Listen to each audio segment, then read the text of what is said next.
Que cierra esto cuando les pillo más cansados. Bueno, en primer lugar agradecer lógicamente a que me hayan invitado ahí porque estoy muy contento de estar aquí.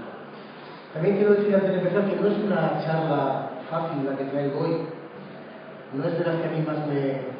Es un poco como ayer, distendido, humorístico, algunos gracias y tal. También como dice mi nieta debe ser que me estoy haciendo un viejo gruñón y probablemente por eso también, o sea, a lo mejor a veces me pongo un poco solemne y ustedes me dicen.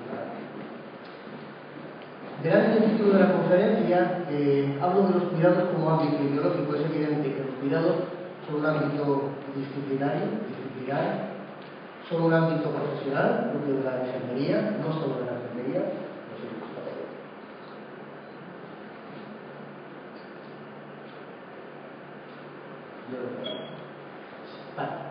sino que también son un ámbito ideológico. ¿Qué quiero decir yo por un ámbito ideológico? Quiero decir que todo lo que se ha montado alrededor de la filosofía de los cuidados ha llegado a tener una dimensión ideológica en el sentido de valores que se transmiten y que dan forma a una visión determinada de la realidad.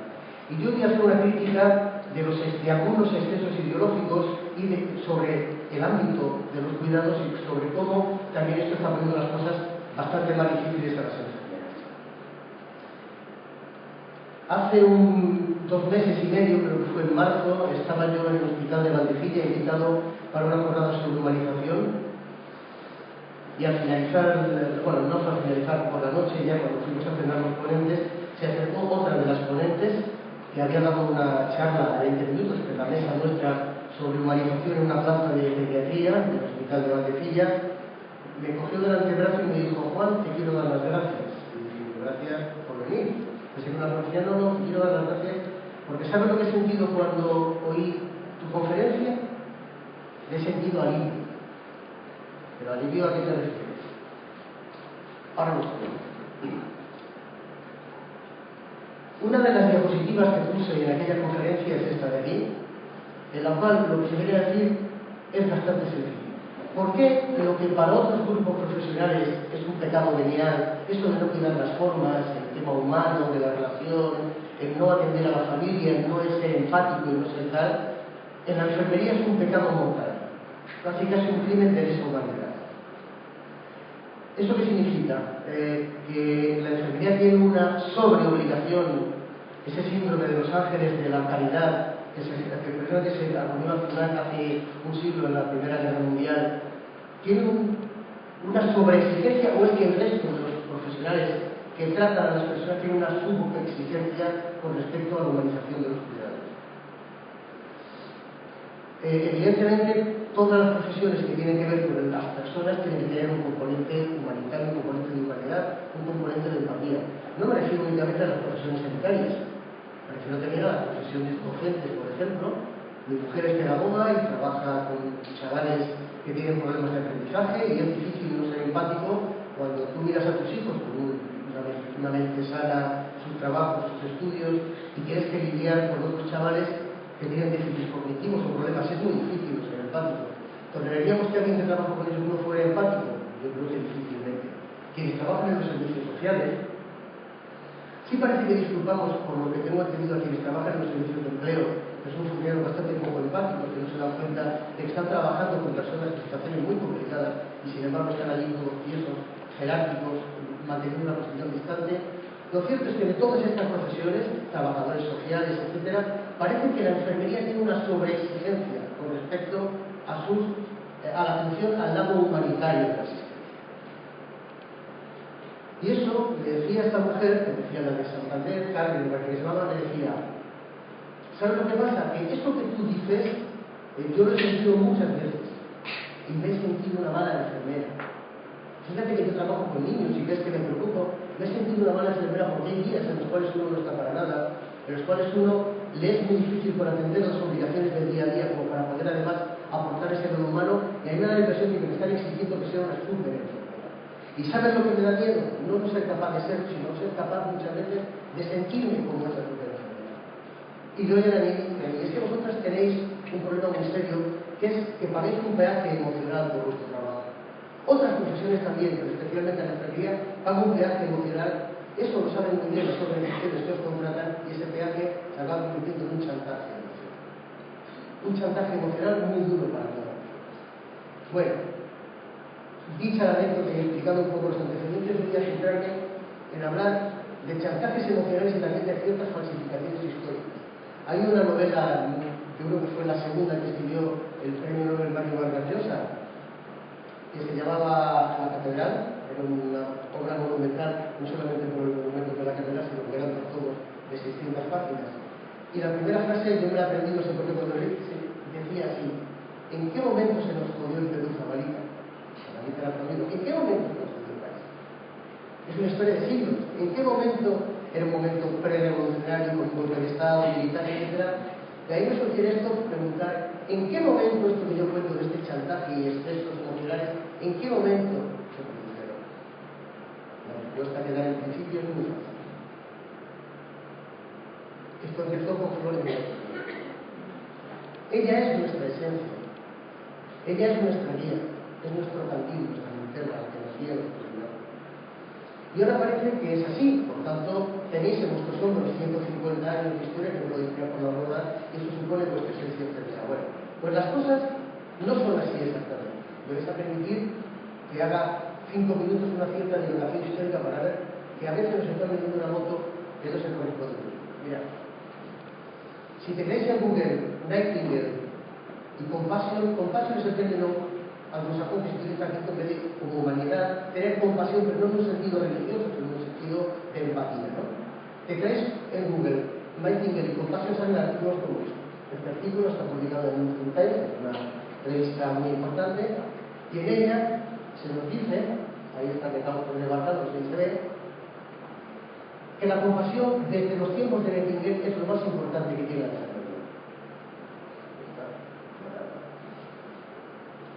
Incluso, aquí no se ve muy bien, dice una frase entrecomillada que dice que el resto, lo que no es compasión en la enfermería, es únicamente el caparazón externo o el envoltorio. Nos vamos a la obra que cita aquí en el Nightingale y la miramos y la estudiamos y encontramos exactamente la misma frase. Nightingale no estaba hablando de la compasión. Es mentira. Aquí no se están mintiendo. Ese entrecomillado que está hablando de los peligros que tiene para las enfermeras pertenecer, hablamos de los años 70 del siglo XIX, pertenecer a la recién creada Asociación Británica de Enfermeras, cuidado por las asociaciones que al final nos acaban haciendo perder la individualidad, que eso sí, el resto, lo que no es nuestra individualidad, es a lo que se refiere, es la coraza externa, es el envoltorio. Vamos al libro, vámonos a... Bueno, eso es ahí donde está escrito. Si veis de arriba, nosotros buscamos con las técnicas, es un PDF. ¿Cuántas veces aparece la palabra compasión en el libro? Y aparece una. Una vez. No aparece 80, aparece una vez. ¿Y en qué contexto? Si os fijáis ahí, yo lo traduzco. Nightingale lo que decía a las enfermeras es muy fácil tratar bien a los pacientes por compasión. Eso es muy fácil. Lo difícil es hacerlo por amor a Cristo. No solamente no quería la compasión, sino quería que la compasión era una debilidad humana intolerable en las enfermedades. Y sin embargo, pues llevan 150 años, sobre todo 50, como veremos, contándonos una cháchara en las escuelas de enfermería, en los seminarios, en los blogs, una cháchara que realmente es una falsificación histórica. Como dice Jorge Wappenberg, es un divulgador científico catalán, que tiene ese nombre que creo que tenéis en argentino, Askenazi. La predicción es buena, si no es mucha, ¿verdad? Nos han contado que Flores, en la guerra de Crimea, iba con el candil, con la linterna, por las salas de los pacientes a reconfortarlos, a darles un refuerzo espiritual. No es cierto. Iba a comprobar que se podía hacer hecho su trabajo. De los 11 capítulos que tiene su libro, Apuntes de Enfermería, Monstruo Nursing, 10 de ellos son relativos a la ventilación, la higiene, el confort, la alimentación, etc. El penúltimo tiene que ver con la forma en que se dirigen las enfermeras a los pacientes, no hay que darles falsas esperanzas, que decir la verdad. Y tampoco aparece ni una sola vez la palabra compasión. Ni una. Ni amor, ni empatía, ni solidaridad, ninguna. Aparecen muchas de la palabra care, cuidado, pero es en el sentido de ocuparse de. La buena enfermera se ocupa de cares, se ocupa de que la sabes de cuidar, etc. Bien, Parece que ahí nació esta preocupación. No fue así. En la primera mitad del siglo XIX, Luis Felipe Silvestre, aquí, en la Ilustración, él descubrió todo lo que descubrió Florence 40 años antes. Descubrió que las mujeres en el puerperio, las mujeres que habían parido, una buena higiene de manos era fundamental para evitar que se produjeran infecciones en el puerperio que acababan generalmente con la muerte de 4 de cada 10 mujeres. Mujeres pobres, por cierto, mujeres de hospital de la calidad. Esto ya estaba descubierto absolutamente todo. Y de hecho, si nos creemos lo que dicen muchos médicos y que ahora vuelven a decir, porque luego veremos por qué dejaron de decirlo, la compasión, el estar enfocado en el paciente, es una seña de identidad que siempre es una seña de identidad de la profesión médica. En el siglo XIX y en la primera mitad del siglo XX era una seña de identidad, era la esencia de la profesión médica, porque decían, como veis ahí, con los medios que tenía la medicina entonces, curar pocas veces. Ahí se inventó también lo que luego en los años 60 nos trajo Virginia Henders, es decir, lo que hay que hacer es potenciar las capacidades del paciente para que pueda su cuerpo obrar el milagro de curar. Porque curar la medicina del siglo XIX y en la primera mitad del XX curaba. Aliviar a menudo y desde luego consolarse. Es lo que hacía la medicina, porque no podía hacer más. ¿Qué pasó? Que cuando en la segunda mitad, sobre todo del siglo XX, empiezan a existir un arsenal diagnóstico y terapéutico de calidad, aparecen los antibióticos, aparecen medicaciones, aparece la anestesia, aparecen los descubrimientos contra la tuberculosis, etc., los médicos se convierten en Dios. ¿Por qué? Porque hasta entonces Dios ordenaba la muerte de las personas. Y Florence les decía, te lo ha mandado Dios, no te opongas, reza. Y los médicos dijeron, no, yo soy como tú, Dios. Yo ahora tú me has dado la muerte, no, me niego. Tengo penicilina, ya no se muere, la de la latrena, no se muere de la tierra, o de la septicemia. Y cuando los médicos se convierten en Dios, les pasa como todos los dioses, que se van al Olimpo y se olvidan de sus señas de vida. Ahí perdieron los médicos la compasión. Se convirtieron en técnicos, clínicos. ¿Y qué hizo la enfermería en los años 50, esa segunda mitad del siglo XX? Convertirse en ángeles. Angels of Mercy, ángeles de misericordia. ¿Qué pasa? La jerarquía es evidente, ¿no?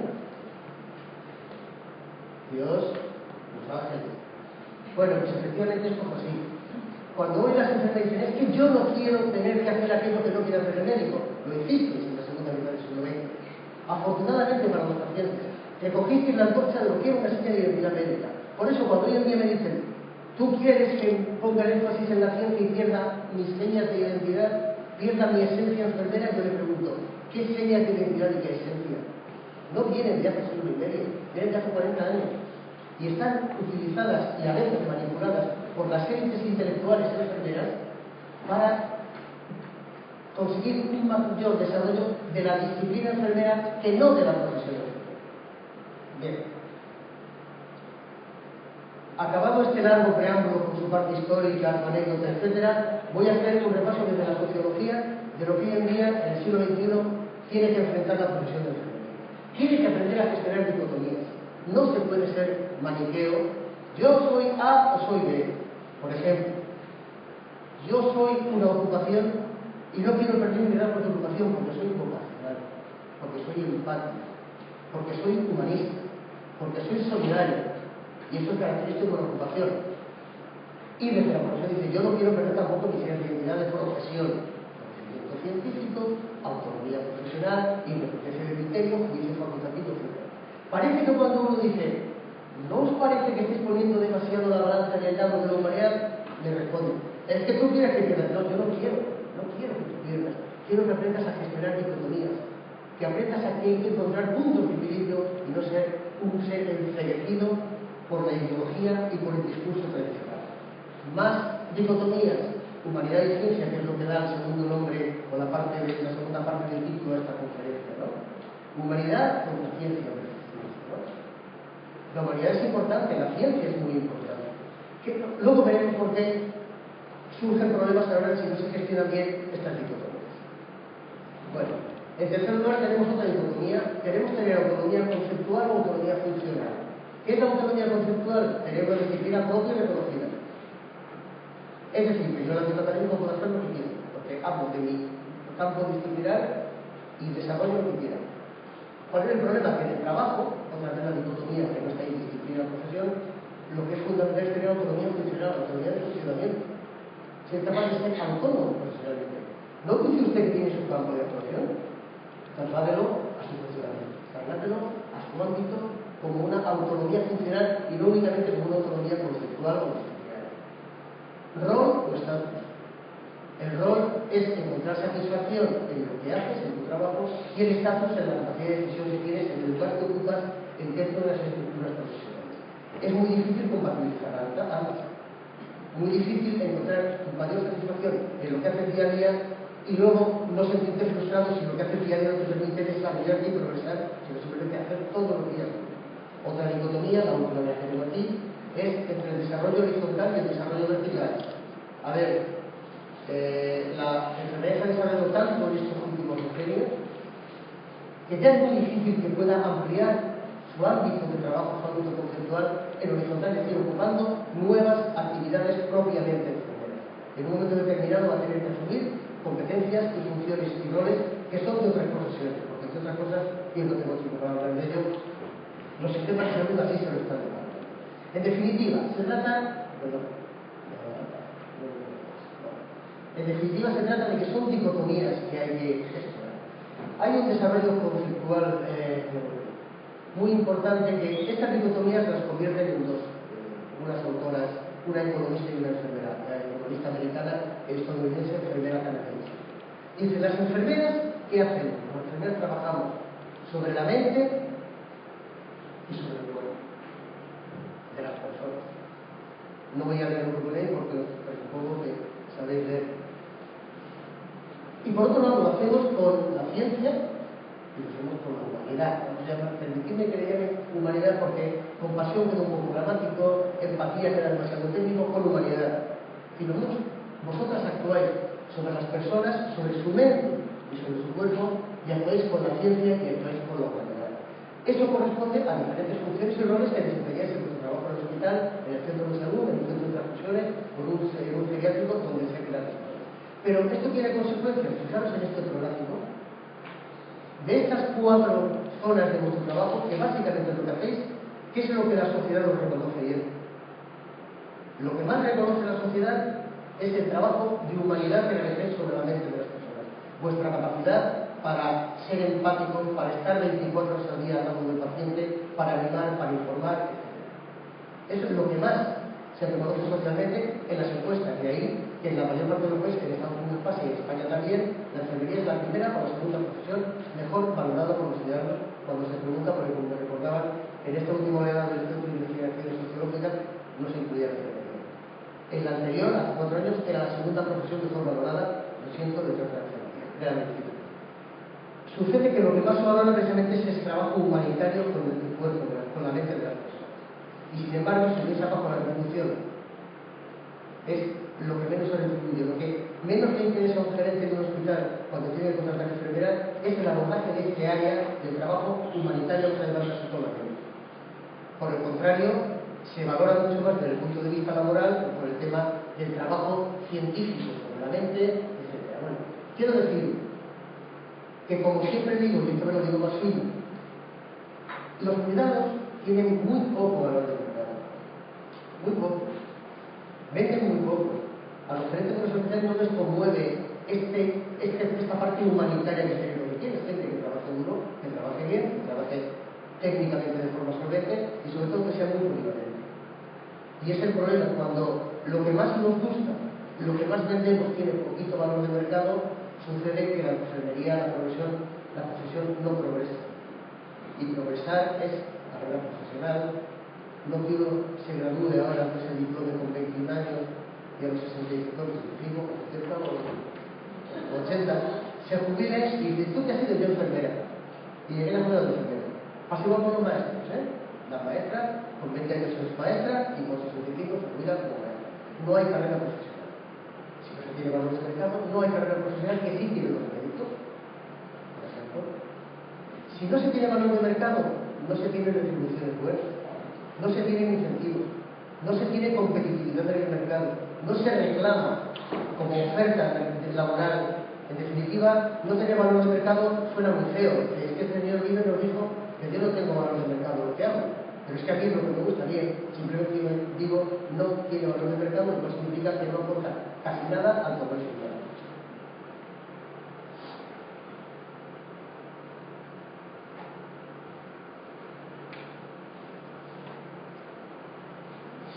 En definitiva, yo no quiero provocar movimientos pendulares diciendo, enfermeras, estáis dando demasiada atención a aquello, prestarle más atención a esto, para que digan, pues ahora hiciste al otro lado, no hay que buscar. Yo quiero ayudar a desarrollar actitudes proactivas. Luego veremos que las actitudes no se desarrollan fácilmente, sino que quiero que se encuentren puntos de equilibrio proactivos. ¿Qué significa proactivo? Pues que normalmente vuestra profesión, y yo no lo entiendo muy bien por qué, es muy reactiva, en el sentido de que pasa algo y reacciono, pero es poco capaz en principio de saber qué oferta va a dar a la sociedad y moverse proactivamente para decir, oye, te ofrezco un trato, mira lo que puedo aportar a los servicios de salud con complicaciones económicas, con muchos intereses, sobre todo volcados en los médicos que supone la introducción de la industria, con problemas de variabilidad justificada, con problemas de mala atención a la complejidad y a las patologías crónicas, con problemas de no prestar demasiada atención a los cambios conductuales. Yo tengo una cosa que te quiero ofrecer y te voy a vender y quiero que me des a cambio lo que me niegas. Y lo que ahora me dices, que me lo diste en 2005, pero no me lo has dado hasta 2022, en el puesto de enfermero especialista. El grado se tiene porque lo tuvo todo el mundo. Si no, este equipo depende de que tuviese una diplomatura y aún creo que están volviendo a pensar en pasar a 3 años, etc. Tendríais prescripción, o sea, poder prescribir un monotil, un embarazo, una pomada. Este insulto que os han hecho en los acuerdos firmados en la Moncloa del presidente del Consejo General de Enfermería y del presidente del Sindicato de Enfermería SASE, de pretender que para poder prescribir una aspirina, una venda, un pañal de continencia, un Lipitul, tenéis que hacer un curso de 60 o 80, no los créditos, es insultar a vuestra inteligencia en primer lugar, a vuestra profesionalidad en segundo lugar y a vuestra formación en tercer lugar. Esto es lo que pasa. Si no se es proactivo y nos quieren, como veremos luego, liderazgos que sean capaces de empujar la profesión hacia arriba, pasa esto, que nos dan aquello que en otros países tienen bastante o empiezan a tener. Luego analizaremos el sistema. Por tanto, se trata de ser proactivos analizando los hechos. Mi experiencia leyendo, sobre todo, alguna experiencia que he tenido en encuestas y en estudios, me dice lo siguiente, que hay países o sistemas de salud donde la enfermería progresa mejor que otros. ¿En cuáles progresa mejor? Perdón, es el tema fundamental, perdón, me iba ya a otra parte después. Hay 3 temas que para mí son muy, muy importantes sobre vuestra situación real en este momento, aquí y en la mayoría de los países desarrollados. El primero, que creo que es difícilmente negable, es que las enfermeras en su trabajo diario tienden a poner por delante la ejecución de las órdenes que reciben de los médicos que la realización de su propio trabajo. ¿Esto qué significa? Ahí me lo cuentan muchas compañeras, muchas. Frustración porque hay necesidades de cuidados no atendidos, cuidados missing care, cuidados de enfermería que deberían prestarse y no se prestan. Y no se prestan porque depende de las demandas inmediatas del paciente y sobre todo a ejecutar las órdenes médicas. Sucede que gran parte del trabajo de enfermería, del cuidado de enfermería, que habéis aprendido a desarrollar en vuestros planes de enfermería, gran parte de lo que tendríais que registrar, gran parte de lo que tenéis que ser proactivos, de los informes de alta enfermera que tenéis que dar, no se dan y eso produce verdadera frustración y desazón en aquellas enfermeras, especialmente en las mejor formadas y en las más motivadas. No atendéis todos los cuidados y perfectos los cuidados que deberíais dar, no por gusto, sino porque el día tiene unas horas limitadas. En segundo lugar, se da por supuesto, la enfermería cumple un papel fundamental en las organizaciones sanitarias, que es no solamente hacer en lo que puede su trabajo, sino solucionar todos los problemas que son causados por el resto de las profesiones y ocupaciones que pululan, que cantan. Lo mismo el celador que está en la cafetería senil, que el médico que decide que no aparece en la consulta a las 9 y tiene que hacerlo sin tiempo. Y esto además todo el mundo lo da por contado. Parte del trabajo de la enfermería es, Dios mío, comerse el marrón. me pongo en valor, o sea, no hay anestesista en el quirófano. En definitiva, ¿esto qué produce? Fijaros que es muy importante. ¿Por qué? Porque a esto se está grabando. La complejidad de los pacientes que se ingresan en los hospitales, hoy me digo más hospitales porque sé que la gran mayoría de vosotras trabajáis en hospitales, ¿no? La complejidad de los pacientes que se atienden hoy en día en los hospitales va creciendo y creciendo. Primero porque muchas de las patologías más banales o menos complejas se atienden en dispositivos abiertos de atención primaria o especializada, ¿no? Se atienden con cirugía mayor ambulatoria, se atienden hospitalización de día, etc. Por tanto, y en segundo lugar, por la presión de la coste-efectividad, las estancias medias se van reduciendo mucho. Las estancias postquirúrgicas se reducen mucho, lo cual significa que lo que antes hacía y recibíais un montón de gente normal que venía de un tabique o de una cosa que no tiene mayor trascendencia, ahora eso está por fuera y su cama bien ocupada por personas con necesidades más complejas. A las que además, en vez de atender todo el proceso en 20 días, hay que atenderlo en 6 días. Desde que ingresa hasta que se va. Es decir, que esa situación que digo, que tenéis que ocupar de todo lo que rodea la asistencia a vuestros pacientes, que en el fondo en realidad no son nuestros pacientes, sino los del médico, aunque estén 24 horas al día con ellos, esto está aumentando de forma que supone una presión muy fuerte en nuestro día a día. Por no hablar, en tercer lugar, de la presión que supone los recortes sanitarios, que están haciendo que lo que antes, o sea, no solamente que se reciben pacientes con mayor complejidad, que lo que antes se resolvía en 20 días se resuelve en 6 días, sino que además lo que antes hacían 4 enfermeras con 2 cosas. Si es suerte. O una enfermera y 3 auxiliares de enfermería. En definitiva, no solamente es así lo de comerse el marrón, sino que además los marrones están aumentando de una forma notable. Y en tercer lugar, encima, para acabar todo esto, cuando se nos habla de relaciones médico-enfermeras, parece que no se dan cuenta, especialmente los galegos, que las relaciones entre médicos y enfermeras se rigen por unas reglas del juego que un psiquiatra norteamericano en 1964 llamó el juego médico-enfermera, de Dr. Bruce Game, que en el año 64, es decir, hace 50 años, son unas reglas del juego muy complicadas que en el momento en que la enfermera se resalta, parece que está haciendo un desafío. Hace 3 semanas, una persona a la que yo admiro mucho, se llama Susan Gordon, es una periodista y divulgadora norteamericana de Estados Unidos, que tiene un blog, entre otras cosas, aparte de escribir muchos libros, tenía una entrada que decía lo siguiente. Ella hizo un estudio junto con otras enfermeras, preguntándole a las enfermeras, si tú ves que el médico viene de la habitación de un paciente y pasa a la habitación de otro y no se ha lavado las manos, riesgo directo de infecciones cruzadas, ¿qué le dirías? 20% debería ser la manos. 20% me callaría ningún problema. 60% depende del humor que le vea. Cosa que es cierta, o sea, puede provocar sonrisas. Es cierta, yo soy un médico valorado y dice, dile ahora que se lave las manos. Yo voy a enfermera, por favor. ¿Qué decía Susan Gordon? O sea, ¿me quiere usted contar a mí, que soy su paciente, que mi salud, mis infecciones, resistentes a la penicilina o no, dependen del humor que venga el médico y de las huevos que tenga usted para decirle al médico? Oiga usted, en la habitación de mi paciente no entra sin lavarse las manos. Quiere decirle que tengo cuestión de suerte. Si el médico esa noche ha dormido mal y viene de mala leche o ha tenido guardia, lo pago yo. Las relaciones entre médicos y enfermeras son muy complicadas, deben someterse a unas reglas del juego muy complejas que hacen que sea tremendamente complicado llegar a un entendimiento para tomar decisiones compartidas. Lo que ayer por la tarde se hablaba del hospital magnético es muy complicado. Como decía el subtítulo de uno de los libros de Susan Gordon, que se llama La enfermería contra todos los elementos, música que es Dios. Y el subtítulo es lo que la arrogancia médica, los reportes sanitarios y los estereotipos de los medios de comunicación están haciendo para impedir que la enfermera trate adecuadamente a la vida. Porque ese es el problema. En el fondo de estas tres cosas,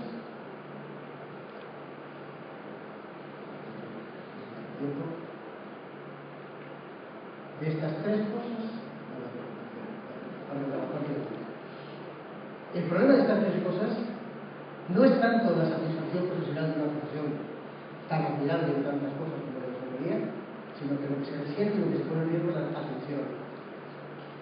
Con el riesgo añadido que he dicho de que encima no dejan ser la super enfermera que todos esperamos que sea. Super enfermera, que tenga 8 brazos, que atienda todas las luces, todas las llamadas, que hagas tu trabajo, que haga el trabajo del médico, que se coma el marrón cuando está enfermado y en una silla de ruedas a la ¿no? Bueno, esto es muy complicado y pone en riesgo la seguridad y la calidad de la atención. Pero internamente, en el caso de la enfermedad, tiene dos problemas. Uno, que agudiza la frustración de esta vida. Porque todo esto pasa porque sois enfermeros. A ver, si un cirujano, por ejemplo, un caso lo conocí magníficamente, está en muchos sentidos. Llega, hace su check y decide que hay un factor que no está correcto y que yo no puedo. Y manda a la enfermera normalmente que se van a decir a la familia y se resuelva la semana.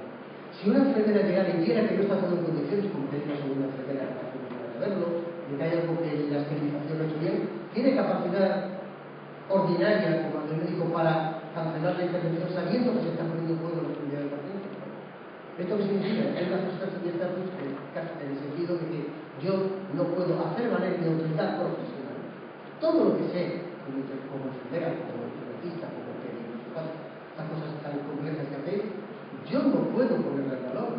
Si vengo por ejemplo de Christopher Reeve, el Superman, el doctor, tuvo un accidente de caballo, se quedó tetrapléjico, y cuando por fin, después de 8 o 10 meses, le hicieron un montón de cosas, quedó tetrapléjico, pero se salvó la vida. Cuando habló a los medios de comunicación, habló de los milagros que habían hecho los médicos. Cuando le preguntaron, y las enfermeras dijo, muy bien, mi enfermera favorita un día consiguió un permiso para que me subiera a la planta de arriba del hospital y poder ver la salida del sol. Con la puesta, creo que era la planta. Eso fue lo que dijo de las enfermeras, lo que está muy bien. Esto es trabajo de enfermería. Este hombre estuvo 8 meses en una uni.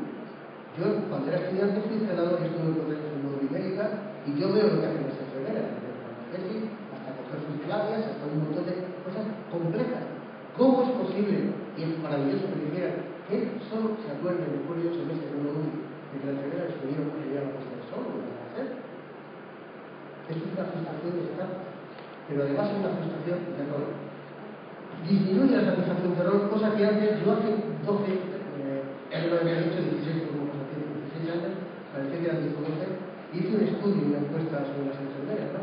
Y yo hice un esquema que decía, los médicos están desmotivando, las enfermeras no. Porque las enfermeras encuentran la motivación intrínseca que les da, que les gusta a los pacientes y que les gusta el trabajo con los enfermeros. Esto está tendiendo a desaparecer, pero se está erosionando muy gravemente lo que llamo yo la satisfacción del rol. ¿Por qué? Porque la satisfacción del rol pasa con la satisfacción del trabajo. Y el trabajo que están haciendo muchas enfermeras hoy en día, a causa de todo lo que está pasando, no es un trabajo. Y uno se pregunta, yo hace exactamente y unos días, 3 años, acababa de publicar el libro de enfermería frente al espejo, mitos y realidades, y podéis buscar en Google, es gratuito, si alguien no lo conoce, la mayor parte no lo habéis leído, y veis la enfermería frente al espejo y lo podéis buscar tranquilamente. Es un libro de 60 páginas. Empecé a dar charlas, llevo unas 20 y tantas. Curiosamente, la primera que hice hace muchos 3 años fue aquí en Alicante, la primera que me invitaron a ir, lo hicieron de la Facultad de Ciencias de la Salud de la Universidad de Alicante, se llamó una enfermería. Me invitó a eso, la primera vez.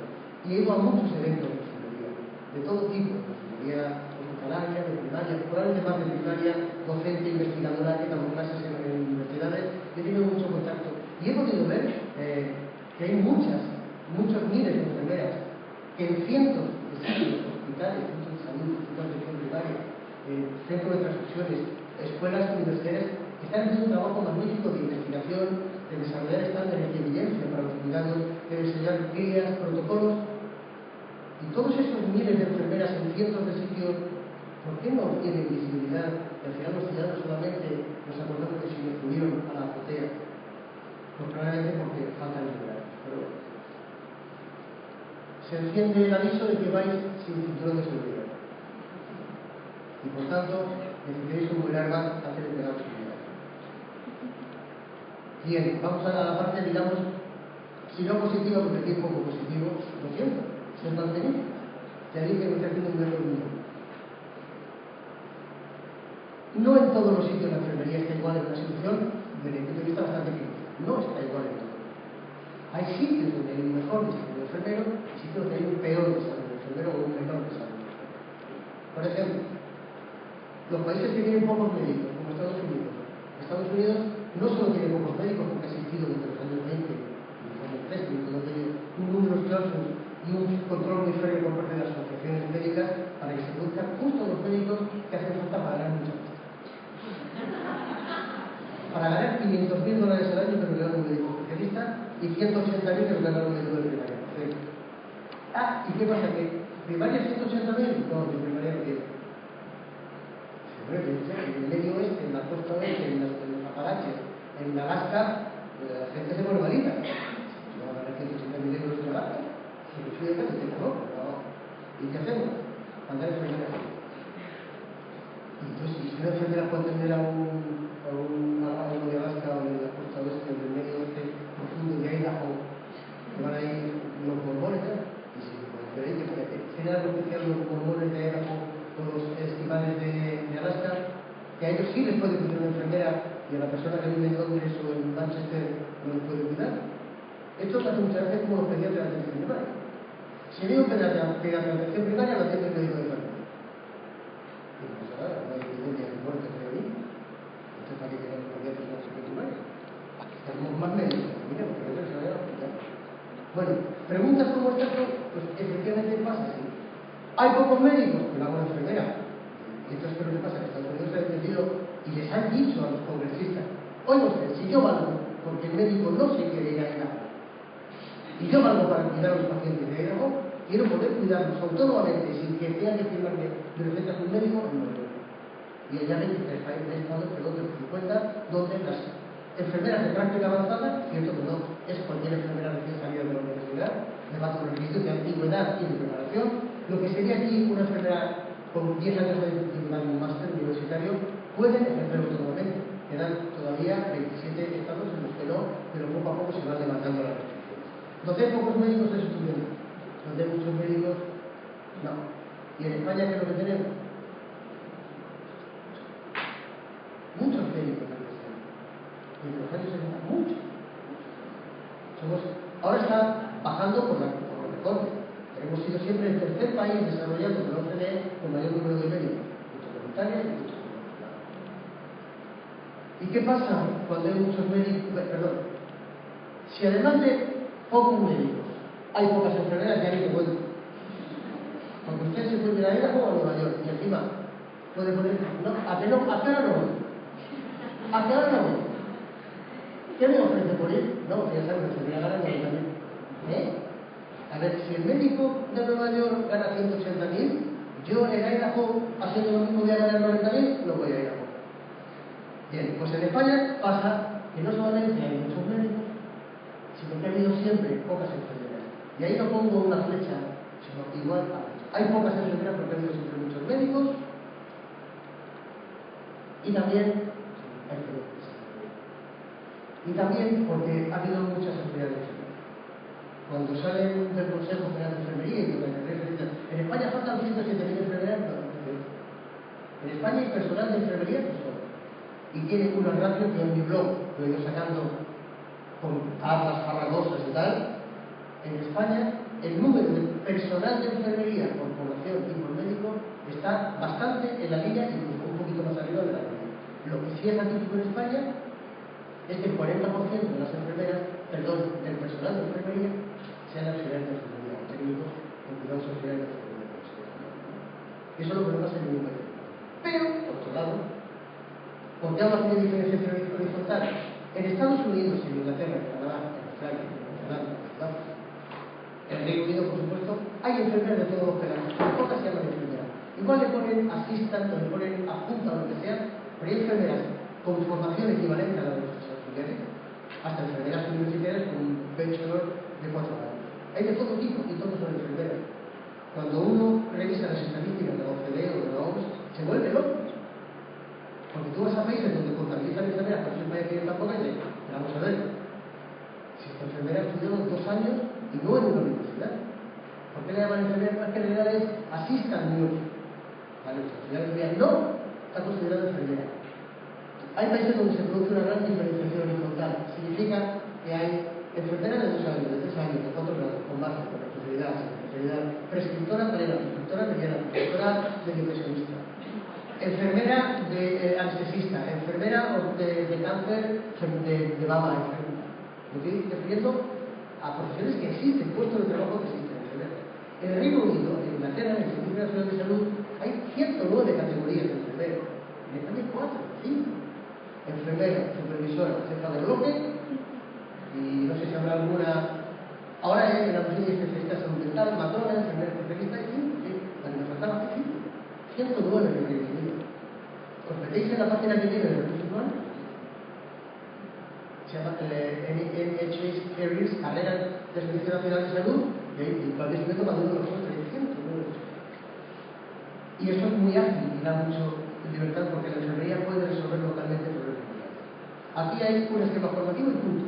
Ahora parece que vamos a hacer un máster, parece, ya graduados sí, graduados sí, parece que vamos a hacer un máster, ser doctores, ser no sé cuánto, pero en definitiva aquí se ha producido una segmentación vertical en enfermeras auxiliares y esa ha producido una segmentación horizontal o diferenciación horizontal que ha permitido que el empleador pueda elegir entre 109 puestos para ver qué enfermera contrata.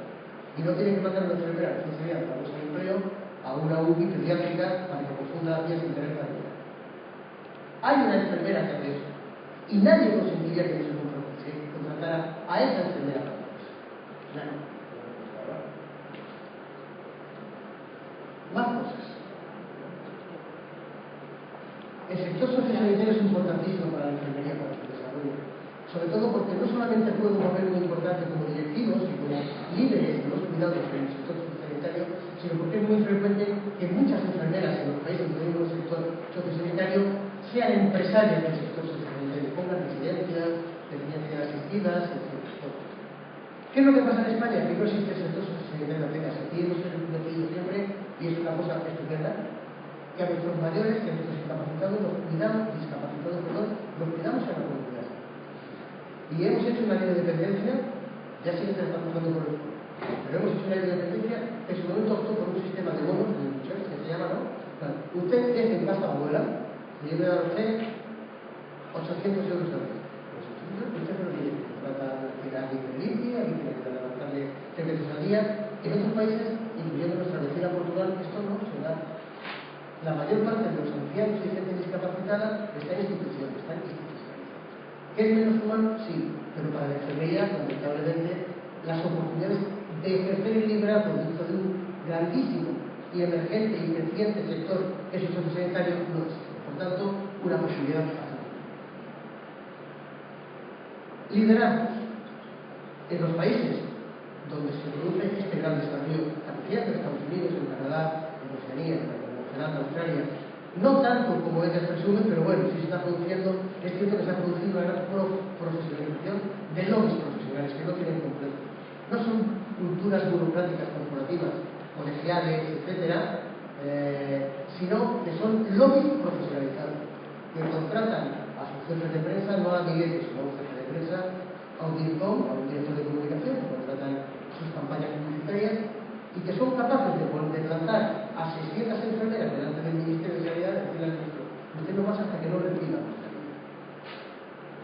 Usted no pasa, usted tiene que hablar con esa enfermera. Bueno, aquí es evidente que tenemos unas burocracias corporativas muy burocratizadas, por la redundancia, y que no están ejerciendo ese carácter de liderazgo. Es cierto que en algunos sitios, como el Mediterráneo, etcétera, están sacando la cabeza, pero les cuesta mucho porque aquí tenemos, sobre todo, un liderazgo estatal, que desde luego, si el Consejo de la Enfermería cobrara por resultados, como lo está proponiendo ahora, me parece a mí que me van a cobrar mucho.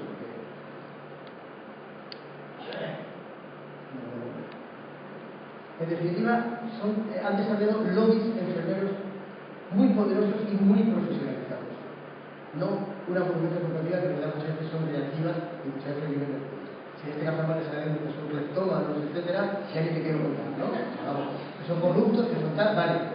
O sea, ya peor, pero da igual. En el fondo yo no estoy hablando de eso, de que aparezca en la prensa cada uno que se va con la churri por ahí a La Habana a llevar el prosigueo, se va por otro lado, o si se están haciendo en investigar a la disidencia, o en los detectives, o en definitiva si está apoyando los medios de censura de los Mujos, en Sevilla, si está comprando los pisos de Salobreña, si aparece ligado a la Gürtel, eso es peor, porque son de Margarita. Pero yo cuando encuentro estas cosas La mayor responsable es de tiramos. Ahora que lo tiramos. ¿No sabes quién es el Máximo González Jurado? ¿Quién es? Es el que te representa. Cuando habla él, habla contigo. Lo que pasa es que ahí, como digo yo muchas veces, en vez de ser la voz de la profesión, es que se encarga de la profesión de la. Pero bueno, si no lo digo, reviento. No, no revientes, que no estamos con ganas de trabajar. En público no me voy a poner a recoger y no. Bueno, y finalmente, y esto es lo que a mí más me preocupa es cuando hay discursos pragmáticos y centrífugos, se habla con la sociedad. No lo veo porque hay discursos esencialistas y centrífugos. Para enfermeras, hablando de enfermeras, de lo magníficas de las enfermeras. Y sin capacidad ni valor a veces de salir a la sociedad a hablar de esto. El otro día hablaban de una patología crónica y digo, mira, por real, si hay una enfermera opinando sobre diabetes, algo que sea hasta yo lo que es, ¿no? Y entonces hablan de diabetes, y cuando llega un momento de decir, ¿y qué es el tratamiento de diabetes? Cambia el plano y me funde. Para explicar que es absolutamente sano. Ni siquiera tiene dos tipos, no digo tiempo porque hace un corte de 6 segundos. Aquí, ¿qué es lo que pasa? Que la enfermería es muy difícil que se explique fuera. Esto debería aprenderse en las escuelas de enfermería, las facultades de enfermería, habilidades de comunicación. No debería aprenderse a hacer exposiciones en público y otras muchas cosas. En definitiva, estos 6 factores que tenéis aquí son los que van a dar la diferencia entre sitios donde se dan factores de oportunidad para la profesión enfermera y sitios donde no se dan estos factores. Este es un esquema que hago yo para referirme a la sanidad del futuro, donde tenemos ahí, no como ahora la medicina, la enfermedad pulmonar, sino un contexto integrado, frente a una persona, con los pacientes, ahí el sol que ilumina el planeta, y aquí desde el satélite de la enfermería están lo que llamamos las ingenierías médicas, que son, lo conocéis bien, los ingenieros técnicos, la medicina técnica. Pero bueno, esto lo puse porque en realidad yo quería sacar esta obra, efectivamente. Vamos a ver, esto está sacado de un blog de spam. Es cierto que existen déficits de humanidad o de compasión en los servicios públicos. Totalmente cierto. Y en el Reino Unido, en Inglaterra sobre todo, hay una crisis tremenda que ha ocasionado inspecciones, ha ocasionado informes al Parlamento, ha ocasionado, bueno, lo que se llama hoy la crisis de los cuidados, porque es cierto que se han dado situaciones que denuncian el asesor del pueblo de allí, el ombudsman, diciendo que ha habido pacientes que han tenido que llamar al 112 de sus jóvenes que están hospitalizados partiendo fuera de la mesa. Esos son casos documentados. Si alguien lo duda, tendrá su dirección de correo y le manda el informe del asesor del pueblo el año 2013, del 14, porque no existe, supongo que será sobre el caso de 2012. O sea, problemas muy serios de desatención. Y es cierto que aquí, con este panorama negro que he pintado, es posible que se estén produciendo en estos momentos problemas serios de falta de humanidad. Ahora bien, tengo muy serias dudas de que la humanidad sea algo que se puede exigir o que se puede enseñar. Ahí dice esta persona, esta señora, que la humanidad es un valor y no una competencia. Yo tengo muy serias dudas. La humanidad no solamente es un valor, pero si dependemos de que la gente, de que 200.000 enfermeras tengan o no ese valor, estaremos aceptando de manera resignada que la calidad de la asistencia y la seguridad de los pacientes va a depender de algo tan aleatorio como que los enfermeros y enfermeras tengan el valor, humanidad o compasión. Eso tiene que ser una competencia que se enseñe. Saber presentarse cuando se entra a la habitación de un paciente y decir, mi nombre es Rosa, y decir el apellido. Esto ya lo añado como cosa que tiene que ver con la labor esta de todo si veis de la enfermería. Y el apellido. Porque es muy gracioso decir, le atendieron el doctor Muñoz y el doctor López. Y cuando decir las enfermeras Juanita, Miguel y Antonio. Esto pasa en las raras veces que hablan de las enfermeras, el nombre propio. Bueno, me llamo Jesús López, soy la enfermera de este turno, encantado de conocerla. ¿Se acuerda? O se acuerda de mí que yo estoy de bien? Encantado. Saber saludar, ayudar. Saber que hay que poner las cosas fáciles para que el paciente pueda ser empático también contigo. Esto se ha hablado esta mañana, hoy hablando de seguridad, esta mañana, esta tarde, ayer hablando de hospital magnético. Es evidente que esto no podemos resignarnos a que sea únicamente un valor, tiene que ser también una competencia. Y finalmente, como dice ahí muy claramente, no puedes ordenar a la gente que sea compasiva. No se puede ordenar a la gente que sea compasiva. No es algo que tú puedas ordenar. ¿Por qué? Por eso yo me meto tanto y esta mañana Serafín lo sabe, que yo me meto mucho con ellos. Me meto en público y cariñosamente porque les tengo mucho respeto, mucho cariño. Pero yo, esas campañas de mírame, diferénciate, entiendo que está muy bien, o del manifiesto de habla, que son campañas, en definitiva, lo que están diciendo es lo que llamo yo el cambio basado en la exhortación. ¡Cambia! ¡Sé humano! ¡Mírame! ¡Diferénciate! No. Como pone aquí abajo, no se pueden cambiar conductas si no se cambian antes actitudes. No se cambian estas actitudes si no se cambian antes valores. Y es imposible que se cambien valores si no se producen cambios en el entorno. Recuerdo yo el otro día estaba en el presidente de Uruguay, hasta lo grabé en Twitter. Cuando hablaba de la modernización del país y decía y los funcionarios no, nosotros hacemos con nuestra ciudad, los funcionarios nos hemos manipulado.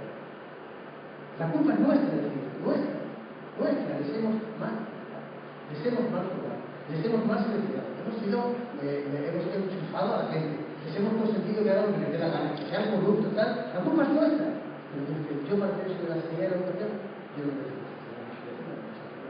A la que voy a exigir y voy a controlar. ¿Qué significa esto? Que si no se introducen cambios en el entorno es imposible que la gente cambie sus actitudes y es imposible, por tanto, que la gente cambie valores, actitudes y conductas. En pedir el cambio basado en la exhortación, yo te convido a que seas humano, ciertamente es técnicamente una estupidez. O sea, yo soy sociólogo y tengo 30 años de experiencia, pero yo estos años segundo de carrera. La gente no cambia, la gente cambia si la manipula. Pero tiene que ser una manipulación sostenida en el tiempo. Además, no puedes decir, hoy te manipulo y ya sé que no para toda la vida. Por exhortaciones menos, es imposible. Cuando sale el primer ministro británico exhortando a las enfermeras que tienen que ser compasivas, al final, que no hacen caso, que sale el primer año de la escuela de enfermería, no vais a dar ni clase. Vais a estar un año haciendo auxiliar de enfermería en el hospital, metiendo cubos, cambiando sábanas, cambiando comida, cambiando baño. Y que no podéis atender los timbres de la habitación bien. Cada hora obligatorio pasar por todas las habitaciones. Me refiero, que él se dio cuenta de que esto no funcionará. Son cambios, digamos, muy difíciles de digerir, ¿no? Pero si no se producen cambios en el entorno, es imposible que se cambien ni valores ni actitudes ni presupuestos de vida. Por tanto, y acabo.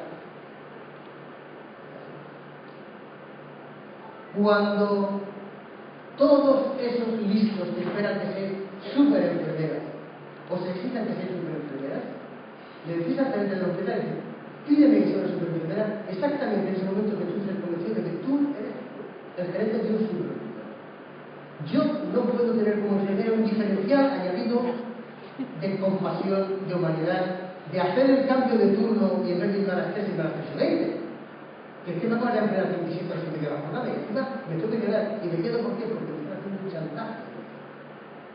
Bien, mi resumen es: chantaje emocional por un lado, 3 problemas muy serios están produciendo, cuidados que no se prestan, mayor presión asistencial y relaciones con los médicos muy complicadas, y en definitiva, que la única forma que tenemos de cambiar la realidad es haciendo, yendo hacia ello.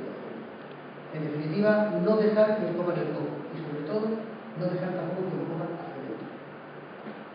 He puesto un Twitter antes de entrar que iba a hablar de chantajes emocionales y manipulaciones históricas por los hijos. Nos están comiendo el coco. Malamente. Y quien nos esté comiendo, lo está haciendo en beneficio. Son parte de las élites intelectuales de la economía, las que más publican, las que más están, que necesitan fundamentalmente definir su ámbito propio disciplinar en base a una cosa que se explica en 2 patadas.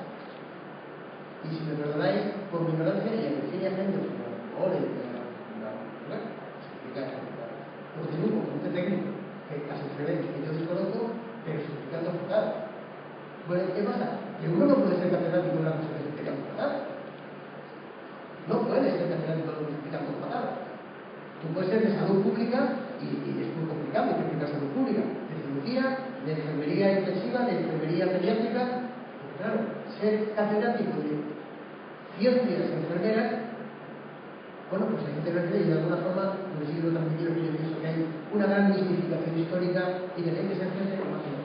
No sois ángeles, sois solo enfermeras, nada más y nada menos que enfermeras. En definitiva, esto es todo.